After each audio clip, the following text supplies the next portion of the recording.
Esta historia está envuelta en mito y leyenda. Cómo una tribu de nómadas fraguó el imperio más grande de América en solo 200 años. Tuvieron que inventar sistemas de ingeniería que eran extraordinarios para su época. Su civilización compitió con Roma en sofisticación. Los aztecas tenían la mejor tecnología que se podía conseguir, dadas las condiciones en las que vivían. Acueductos, palacios, pirámides y templos se alzaron como tributo a sus dioses y como testimonio de poder para la humanidad. El mayor logro de los aztecas fue su flamante capital, que asombró a los exploradores europeos y la llamaron la Venecia del Nuevo Mundo. La ciudad se extendió reluciendo por los canales y el lago, adornada con árboles y mansiones preciosas. Pero su sed de poder y sangre les condenó a la destrucción. Cuando por fin llegó, la aniquilación sería más rápida y completa de lo que el mundo hubiera imaginado.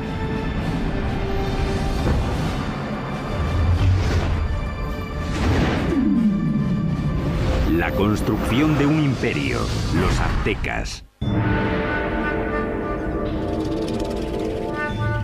1325 después de Cristo, centro de México, cerca de la Ciudad de México actual. Una chica joven, una adolescente, celebra su inminente boda. Es la hija de un rey tribal y está a punto de unirse a una tribu nueva que ha sido invitada a su reino. La tribu es conocida ahora como los aztecas. Como parte del ritual, 5 nobles aztecas la llevan a un antiguo templo para la ceremonia. Pero cuando llegaron arriba, los nobles la apartaron del altar y la pusieron sobre una losa que había ante el templo que se usaba para los sacrificios. Le sujetaron los pies y las manos mientras el 5.º hombre levantaba un cuchillo de obsidiana en el aire. Con un movimiento rápido le abrió el pecho y extrajo el corazón que aún latía.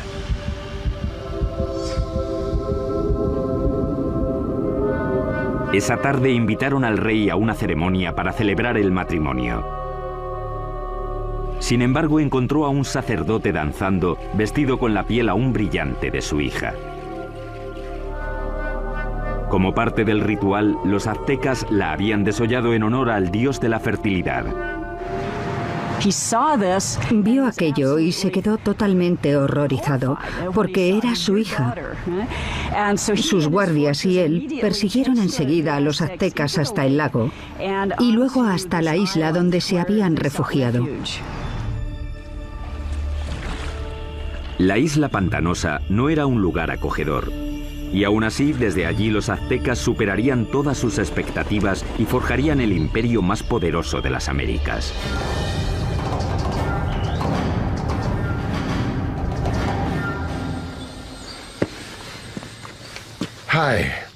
Hola, soy Peter Weller. Cuando pienso en los aztecas, pienso en gente elegante con unos bonitos adornos en el cuerpo y el pelo.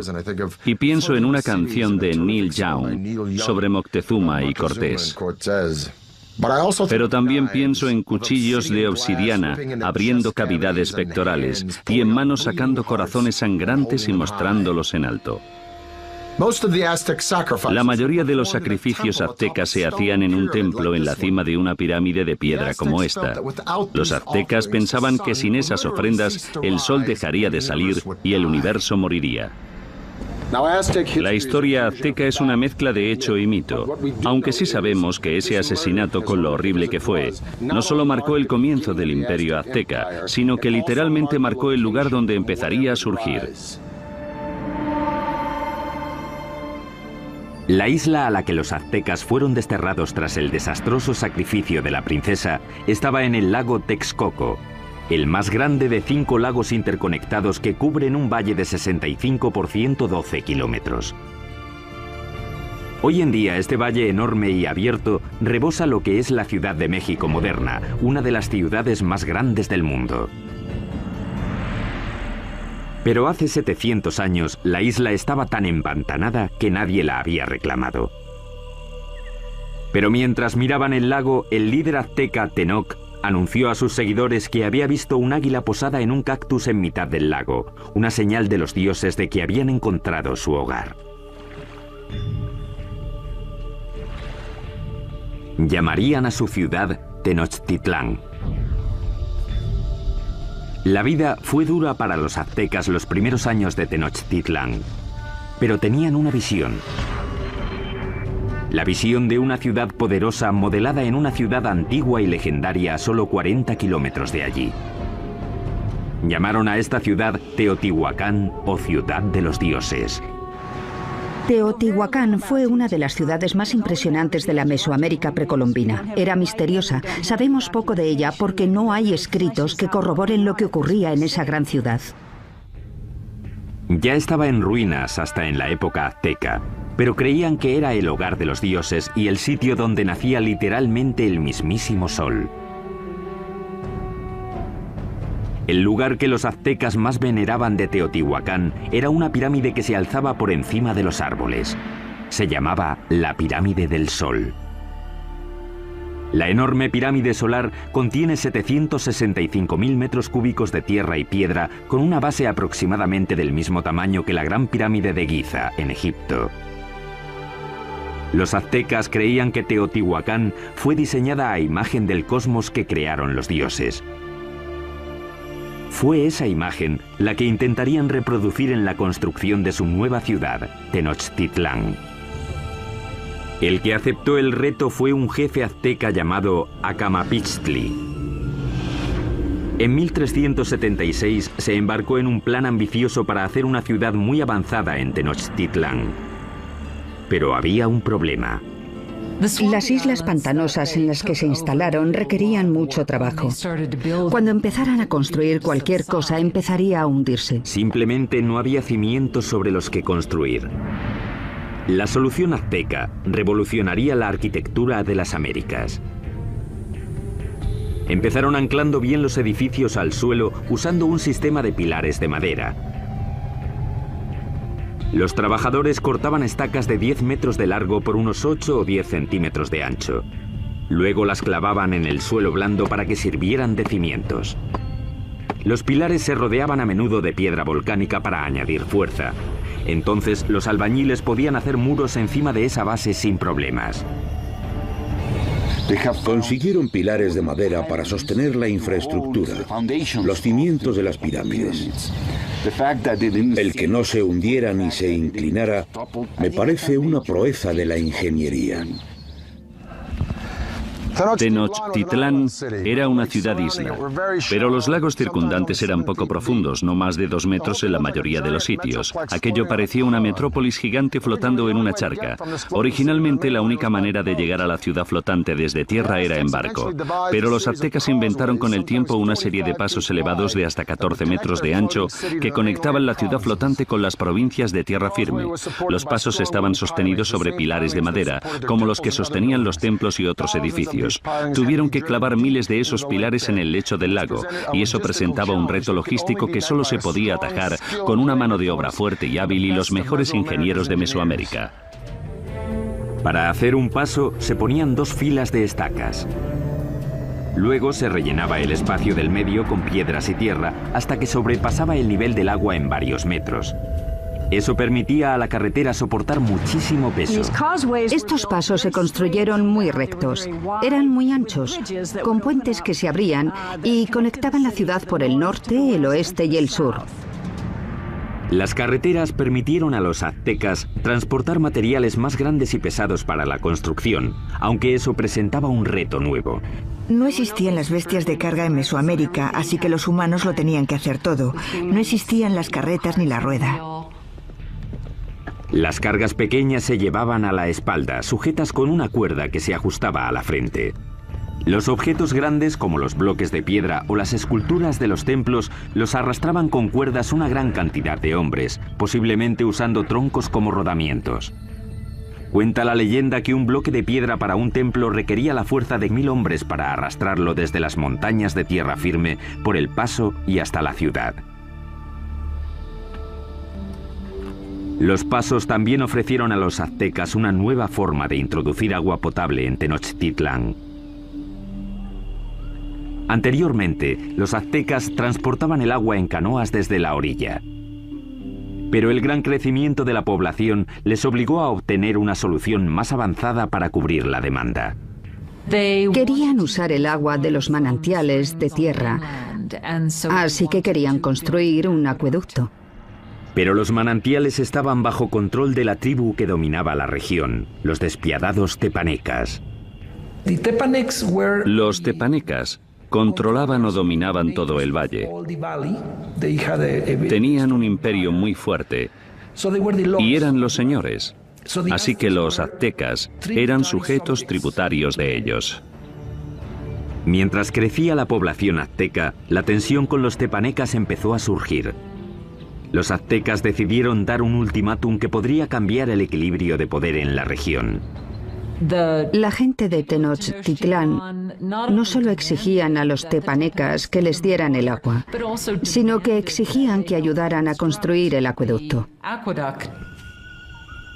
La respuesta de los tepanecas fue rápida y brutal. El rey tepaneca Maxtla envió asesinos que mataron al jefe azteca a sangre fría. Fue la gota final. Tras décadas de dominación, los aztecas se movilizaron y se levantaron contra sus caciques despiadados. E iniciaron una serie de ambiciosos proyectos de construcción alrededor de la ciudad-isla que les valdría la reputación de mejores ingenieros de las Américas.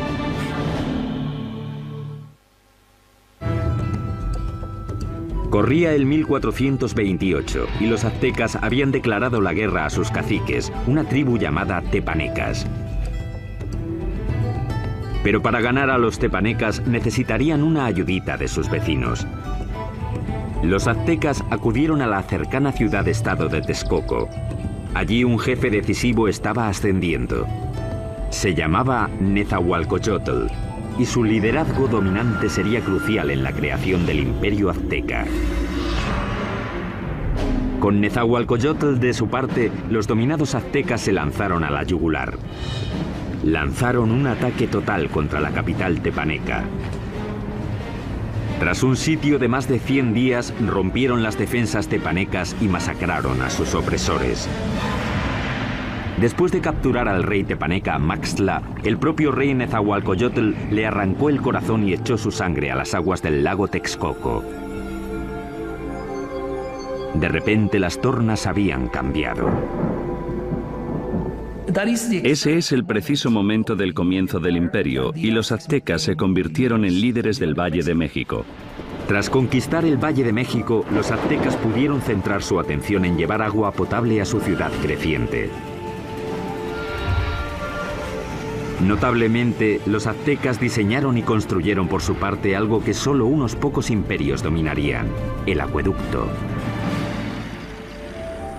El acueducto tenía 2 canales, cada uno de 1,20 m de alto por 1 de ancho. Uno se mantenía limpio mientras el otro servía para que no se interrumpiera nunca el flujo de agua. El acueducto de 2 tubos recorría 5 kilómetros desde tierra firme hasta el centro de la ciudad-isla. En la ciudad, el agua llegaba hasta fuentes públicas y embalses y se distribuía al público en grandes jarras de barro o mediante canoas. En comparación con los europeos, los aztecas eran muy limpios. Sabemos que el emperador azteca se bañaba 2 veces al día. Así que en términos de higiene los aztecas estaban mucho más avanzados que los europeos. Mientras los nobles aztecas se bañaban en lujo, en esa época en Europa la peste provocada por las condiciones insalubres mataba a millones. El baño del rey Nezahualcóyotl era uno de los más especiales de las Américas. Lo alimentaba un sofisticado acueducto que también llevaba agua corriente a los terrenos de su palacio. Detrás de mí está la colina de Tezcocinco, y en ella, Nezahualcóyotl construyó un fantástico palacio de recreo. Alrededor del palacio había un jardín botánico con todas las flores exóticas de Mesoamérica. Nezahualcóyotl trajo el agua desde las montañas de Sierra Nevada hasta aquí, pasando por las colinas y su palacio, solo para regar las plantas. Para instalar aquí un acueducto, Nezahualcóyotl tuvo que llenar un enorme barranco que había entre Tezcocinco y la siguiente colina. Cuando el agua llegaba a la primera colina, se almacenaba en pequeños remansos construidos para controlar la velocidad del flujo antes de que llegara al acueducto. Tras cruzar el acueducto, el agua corría por un circuito alrededor de la colina de Tezcocinco, desbordándose por los laterales en cascadas para regar los jardines. Acababa en una piscina de roca tallada perfectamente redonda llamada la Bañera del Rey. Desde aquí podía observar sus dominios en Texcoco y su jardín botánico que regaba con su acueducto. Ciertamente es una bañera para un rey.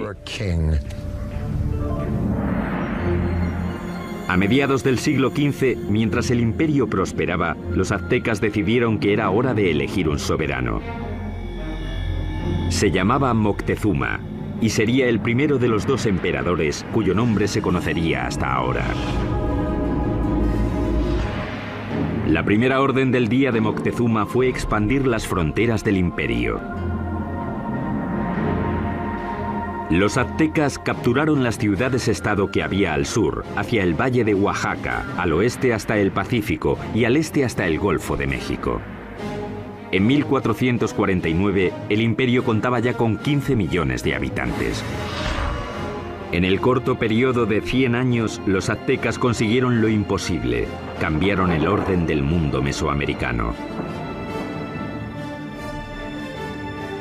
Pero al tiempo que los aztecas dominaban militarmente, su ciudad-isla era vulnerable a otro tipo de enemigo. Como Nueva Orleans, Tenochtitlán luchaba constantemente con el agua. Y uno de los primeros proyectos de Moctezuma fue proteger la ciudad de las inundaciones. Esto es lo que queda del lago Xochimilco, en la parte sur de Ciudad de México, de los tiempos aztecas de la ciudad de Tenochtitlán. Este lago, como los otros 4 que rodeaban a los aztecas, se alimentaba de manantiales, así que no había ríos o riachuelos por los que drenarse, y si llovía lo suficiente, el nivel del agua subía y se desbordaba por la tierra y la ciudad. Eso fue exactamente lo que pasó a mediados del siglo XV, cuando una inundación de proporciones catastróficas barrió Tenochtitlán. La ciudad que comandaba el imperio quedó casi destruida, y la civilización azteca tuvo que depender una vez más de la genialidad de sus ingenieros y de uno en particular. Moctezuma apeló a la ayuda de su antiguo aliado Nezahualcóyotl para proteger la ciudad que estaba reconstruyendo en el lago.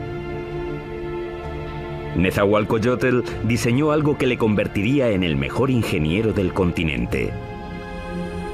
Su plan era crear una zona de seguridad alrededor de la ciudad con un enorme dique que protegería Tenochtitlán y a sus habitantes. Fue diseñado para ser mayor que ninguna otra obra que hubiera en las Américas en ese momento, con una longitud de 16 kilómetros al este de la ciudad desde el extremo sur del lago y hasta el norte. Los muros fueron un trabajo de cestería, hechos de palos, juncos, piedras y tierra. Como el lago era poco profundo, el dique solo tenía 3,70 metros de alto, aunque el ancho era de 8 metros. Nezahualcóyotl remató el dique con compuertas, seguramente puertas de madera, que se podían subir o bajar para controlar el nivel del agua. El dique también sirvió para otro propósito: proteger el suministro de agua. Era importante construir algún tipo de mecanismo de protección para evitar que se mezclase el agua salada con el agua dulce de la parte oeste del lago. Napoleón dijo: un ejército marcha sobre el estómago. Es fácil suministrar comida de sobra para los civiles durante el desarrollo crítico de cualquier civilización, pero los aztecas perfeccionaron un método único no solo para proporcionar mucha comida al pueblo civil, sino para impulsar la expansión militar del imperio. Esta solución revolucionaria se llamó chinampas, un sistema que les permitió crear literalmente tierra nueva para cultivar y para vivir. Si vas a hacer una ciudad de cualquier tamaño, tienes que proporcionar espacio, así que lo que ellos hicieron fue construir esas chinampas en el lecho del lago. Básicamente una chinampa es una isla artificial construida en el lago. Parecían campos de fútbol estrechos, de unos 90 metros de largo por unos 10 metros de ancho. Una chinampa se hacía tejiendo una red de palos que flotaba en el agua y apilando juncos y hierbas encima. Después se sacaba fango del lecho y se ponía encima de los juncos para formar la chinampa. Entre 4 y 6 hombres tardaban 8 días en construir una chinampa media. Estaban conectadas a la ciudad por canales navegables gigantescos que miles de hombres tardaban meses en hacer. Una chinampa como esta podía producir hasta 7 cosechas al año, mientras que un agricultor en tierra firme podía cosechar 1, 2 o quizá 3 veces como mucho. Cuando una cosecha estaba lista para que la recogieran en una chinampa, los brotes de la siguiente ya estaban saliendo del fango que estaba extendido en un barco adyacente a la chinampa. Entonces, cuando los brotes estaban listos, se llevaban a la chinampa y el ciclo se repetía una y otra vez en cientos de chinampas. Fue esta tecnología lo que hizo que Tenochtitlán pasara de ser una ciudad tribal más en el siglo XIV a una ciudad-estado dominante y próspera. Con la infraestructura de la ciudad lista y enormes tierras bajo su control, los aztecas extendieron las fronteras de su imperio más que nunca. Crearon una red de carreteras muy extensa, superautopistas aztecas. Pero al tiempo que el imperio crecía, también lo hizo la práctica de sacrificios humanos. Muy pronto ríos de sangre corrían por las calles de Tenochtitlán.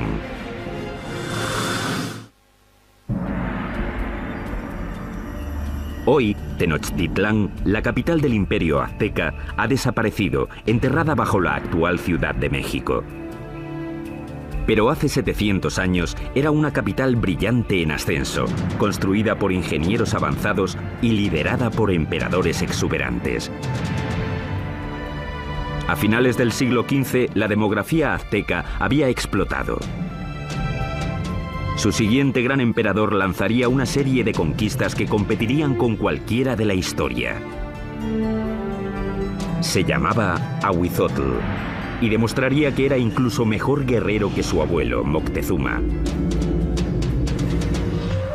Para el año 1502, Ahuizotl había conquistado territorios desde la costa pacífica de México y había conseguido que el imperio llegara muy al sur, a Guatemala. Su reinado fue como una edad de oro. Él fue el rey que abrió las rutas de transporte a las zonas costeras y las tierras bajas donde los aztecas tenían sus mayores lujos. Todas las plumas brillantes, el oro, las piedras preciosas que los nobles y soberanos lucían como parte de su estatus, venían de allí. Para transportar riquezas al corazón del imperio, los aztecas construyeron una red de superautopistas que cruzaban México central. Corredores de relevo se apostaban cada 8 kilómetros para crear una especie de UPS antigua. Se podían enviar mensajes o bienes desde la costa del Golfo hasta Tenochtitlán, a 320 kilómetros en solo 24 horas, más rápido que el servicio postal actual.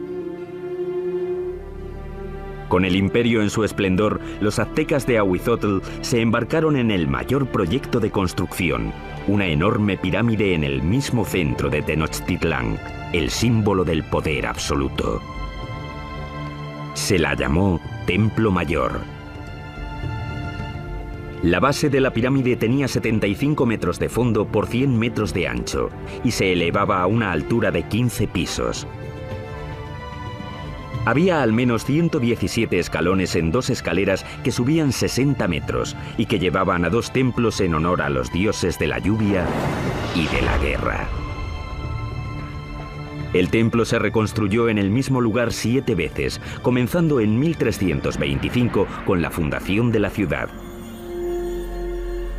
La pirámide crecía al tiempo que lo hacía el imperio.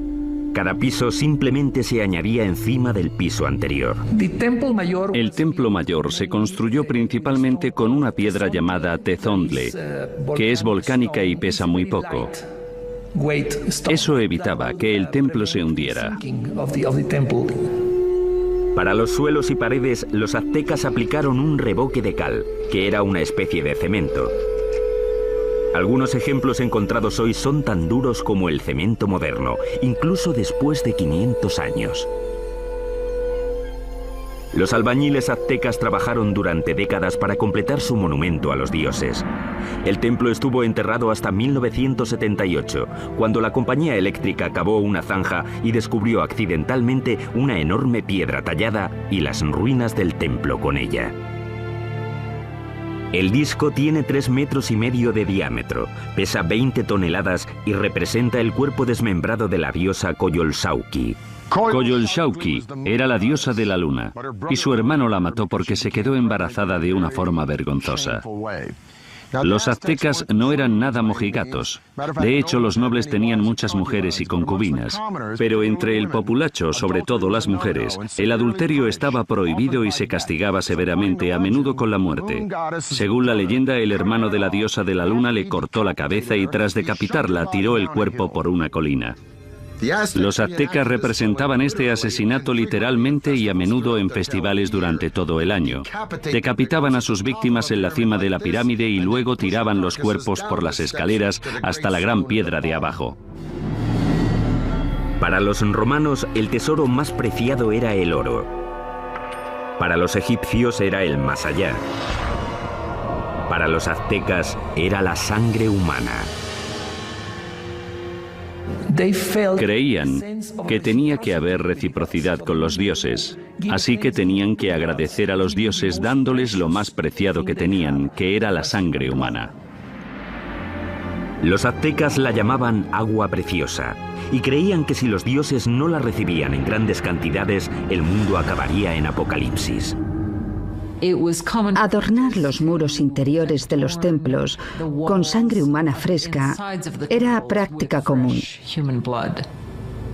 Y el olor tenía que ser horrible. Para dedicar su expansión del gran templo, el emperador Azuitzotl hizo un sacrificio en masa. Las cabezas de las víctimas se expusieron con orgullo en estantes alrededor del templo. Según las crónicas, dicen que sacrificaron a 20.000 personas. Desde un punto de vista práctico y desde un punto de vista científico, parece imposible. Así que creo que la crónica, que la escribieron fuentes españolas, quería decir que a sus ojos había muchos. Durante el reinado de Azuitzotl, las sangrías se dispararon. La vida en Tenochtitlán se convirtió en una orgía de muerte. Llevaban tanto a amigos como a enemigos para presenciar los sacrificios.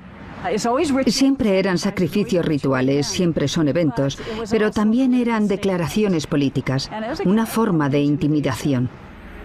En el momento de la muerte de Azuitzotl, los aztecas habían institucionalizado los sacrificios y habían convertido los asesinatos en el campo de batalla en un arte. Eran los guerreros más feroces de América, una élite que tendría un espectacular templo dedicado. Pero ni siquiera ellos estaban preparados para la guerra de los mundos que les iba a caer encima.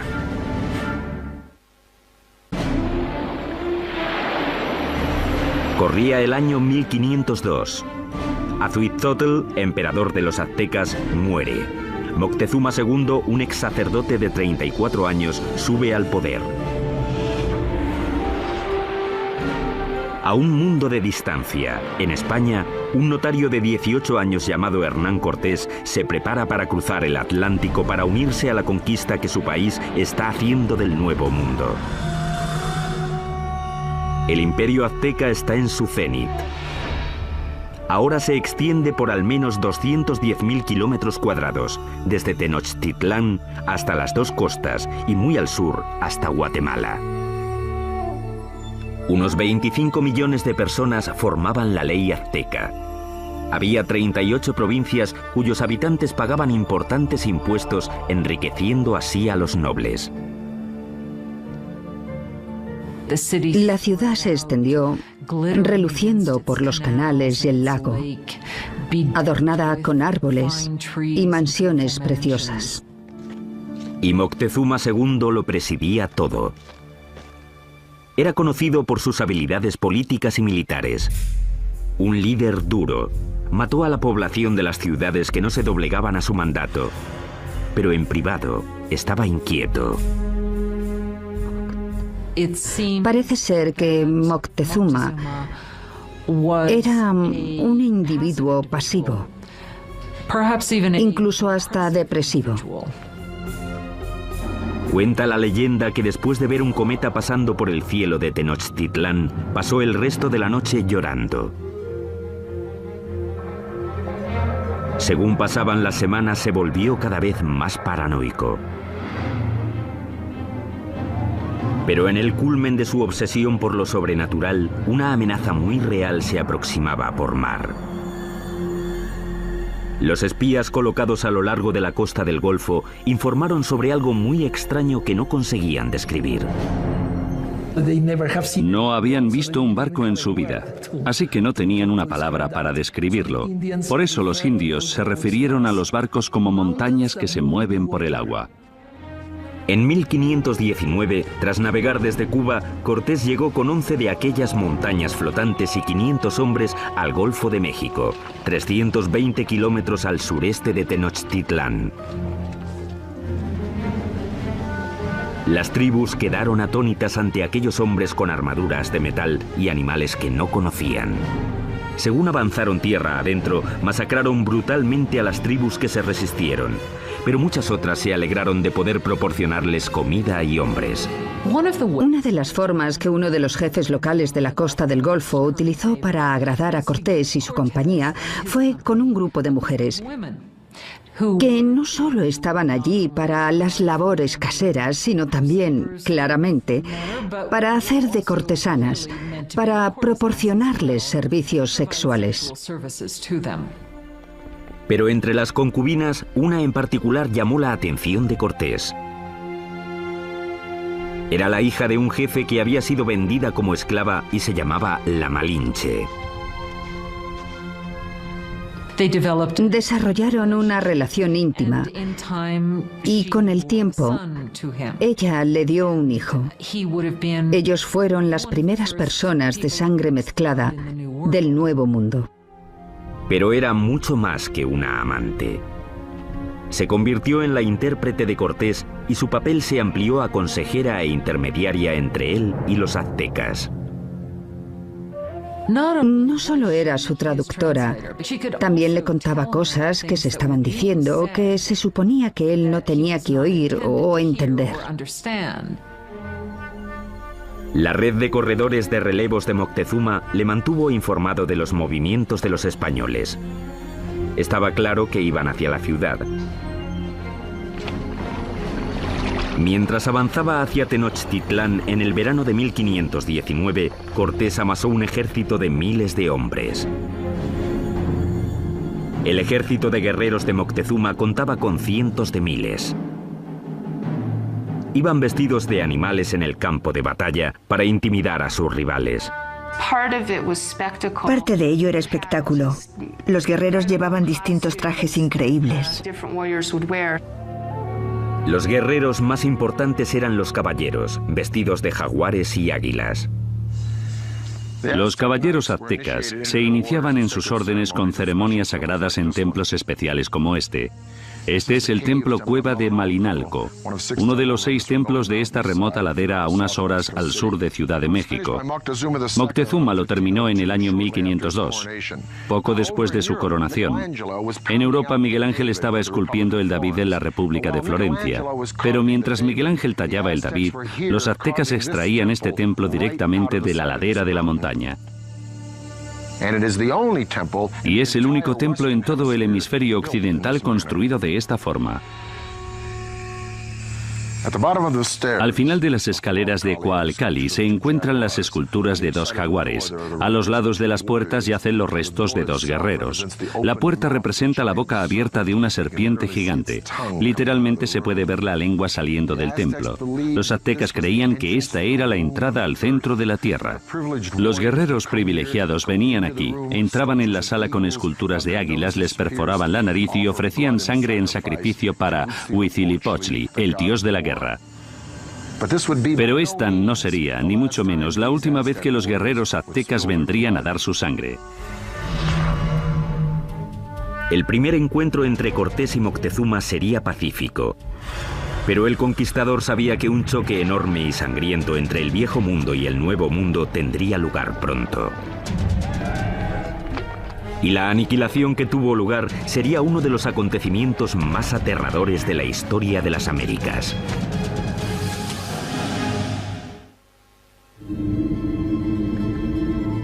Otoño de 1519.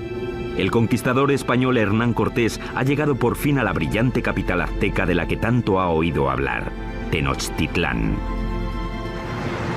Cuando los españoles vieron por primera vez Tenochtitlán, debieron pensar que era una visión, que estaban entrando en alguna especie de sueño. Una enorme fuerza de guerreros nativos aliados contra los aztecas le acompaña mientras avanza por el paso principal hacia la ciudad. El encuentro entre Cortés y Moctezuma en el paso hacia Tenochtitlán tuvo que ser uno de los acontecimientos más impresionantes de la historia del mundo. Fue un encuentro entre dos mundos distintos.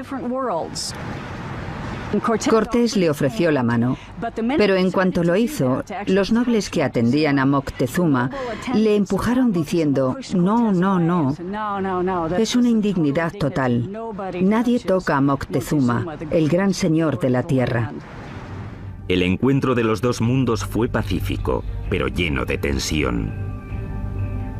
Moctezuma en ese momento ya se había vuelto impulsivo y propenso a las crisis de histeria.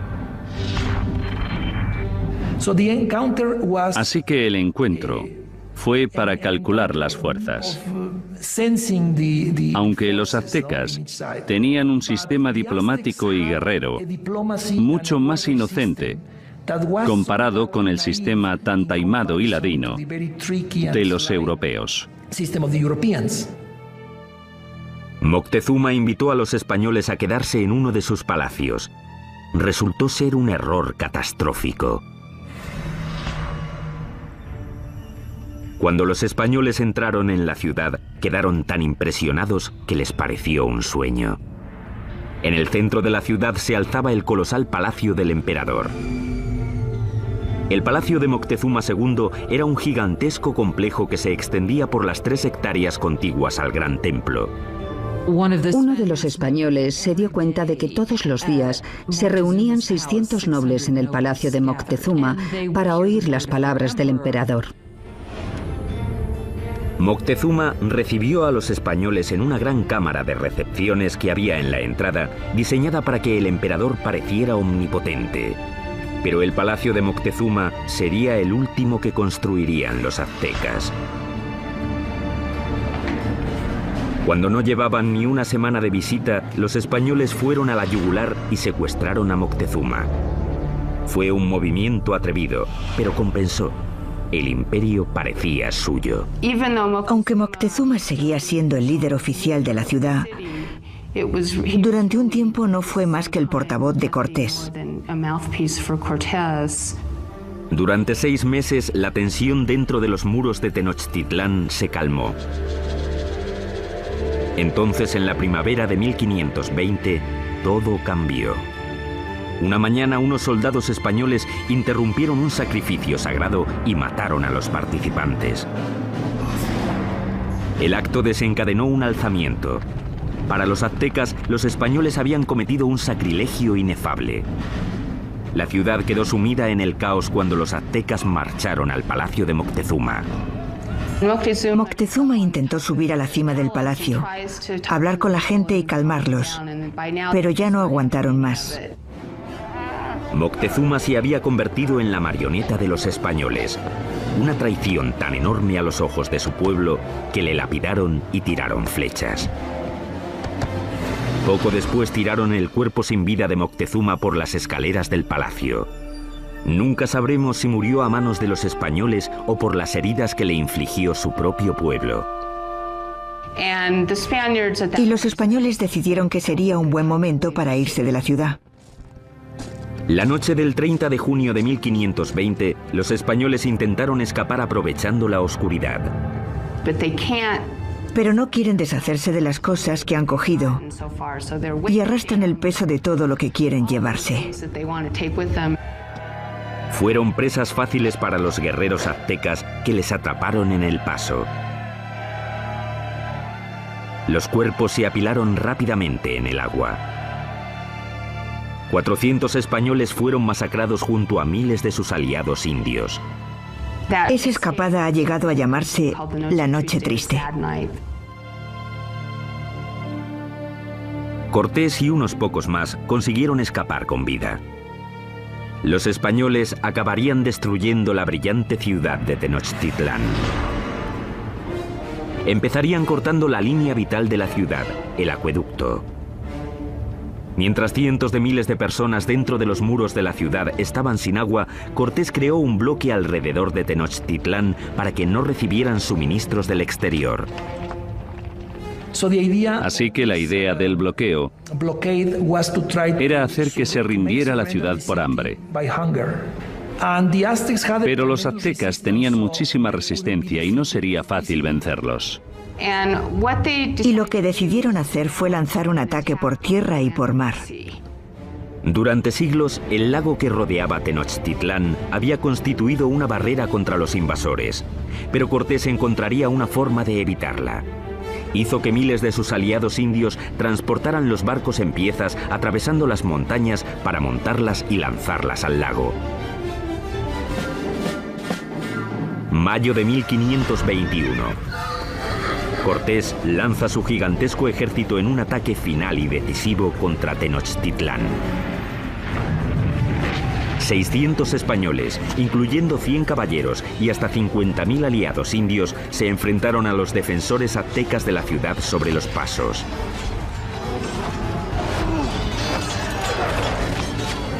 La lucha brutal siguió durante meses. Día a día, Cortés arrasó la ciudad piedra por piedra.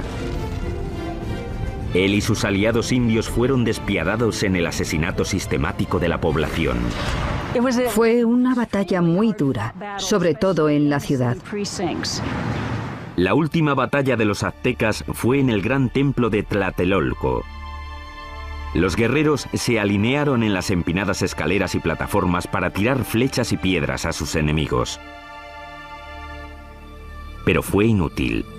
El 13 de agosto, el último líder azteca, Cuauhtémoc, fue capturado y se rindió ante Cortés. Y eso solo fue el principio. 20 millones morirían de las enfermedades traídas por los españoles. A finales del siglo XVI se calcula que se había reducido la población nativa en cerca de un 90%. La Ciudad de México moderna se ha construido sobre las ruinas de la una vez majestuosa ciudad de Tenochtitlán. Los españoles la arrasaron durante la construcción de su propia ciudad colonial y hasta usaron piedras del Gran Templo para hacer la catedral que aún se alza al lado de las ruinas del templo. El imperio azteca se esfumó y con él un legado de increíbles logros de la ingeniería. Ha quedado claro, por sus sofisticados sistemas de urbanismo, agricultura y suministro de agua, que los aztecas se alzaron entre los grandes imperios más avanzados del mundo. El templo excavado de Malinalco es uno de los logros aztecas más impresionantes que los españoles no destruyeron. Sitios impresionantes como este obligan a hacer la pregunta: ¿cómo sería México hoy si los españoles no hubieran venido?